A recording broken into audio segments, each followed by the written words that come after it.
Baiklah, saya akan menjelaskan bagaimana proses membuat sebuah proyek di Enterprise Architect. Yang pertama itu ada hal-hal yang harus dipersiapkan dalam membuat sebuah proyek di Enterprise Architect. Sebelum memulai membuat proyek di EA, hal pertama yang harus dilakukan adalah analisis kebutuhan sistem.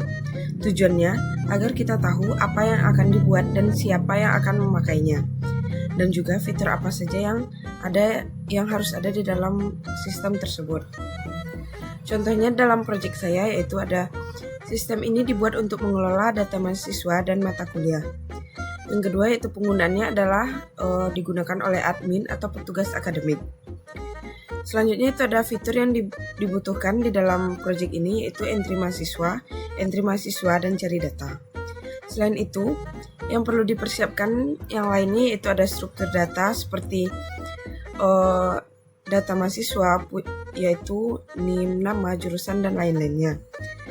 Selanjutnya ada rencana tampilan seperti UI design agar lebih mudah menggambarkan alur kerja dari sistem tersebut. Yang selanjutnya itu ada gambar alur sistem yang nanti divisualisasikan dalam bentuk diagram.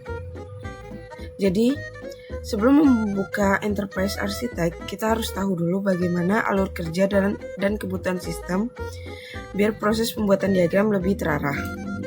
Selanjutnya yaitu ada analisis diagram. Diagram yang dibuat terlebih dahulu dan apa alasan diagram tersebut dibuat.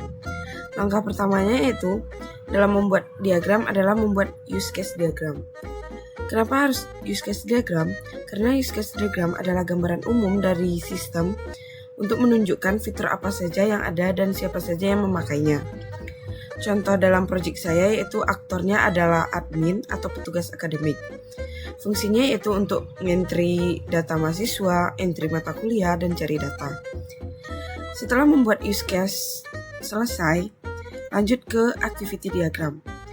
Activity diagram digunakan untuk menggambarkan alur proses dari tiap use case, atau bisa juga disebut dengan langkah-langkah penggunaan dari awal sampai akhir. Selanjutnya setelah activity diagram ada sequence diagram untuk menjelaskan urutan interaksi antar objek atau sistem saat proses dijalankan.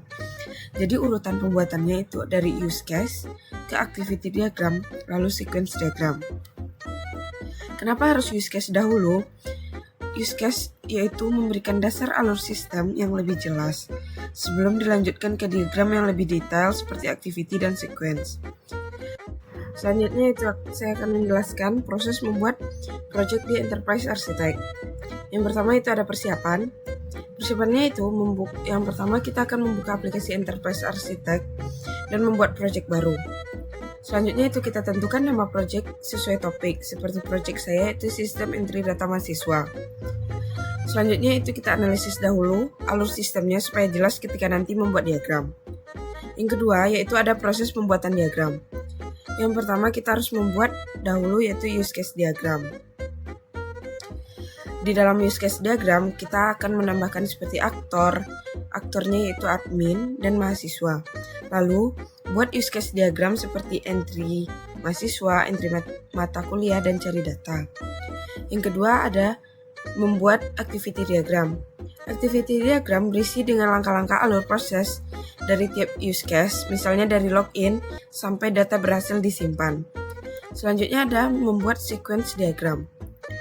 Sequence diagram itu menampilkan urutan interaksi antara aktor, sistem, dan database, seperti waktu admin menyimpan data mahasiswa. Yang keempat ada buat kelas diagram untuk menunjukkan struktur data dan hubungan antar kelas. Selanjutnya ada UI design, yaitu tampilan form dan halaman yang akan digunakan untuk pengguna.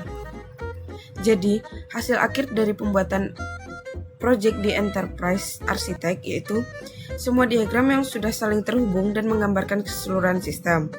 Dan diagram tersebut menunjukkan hubungan antara aktor, proses, dan data dengan jelas.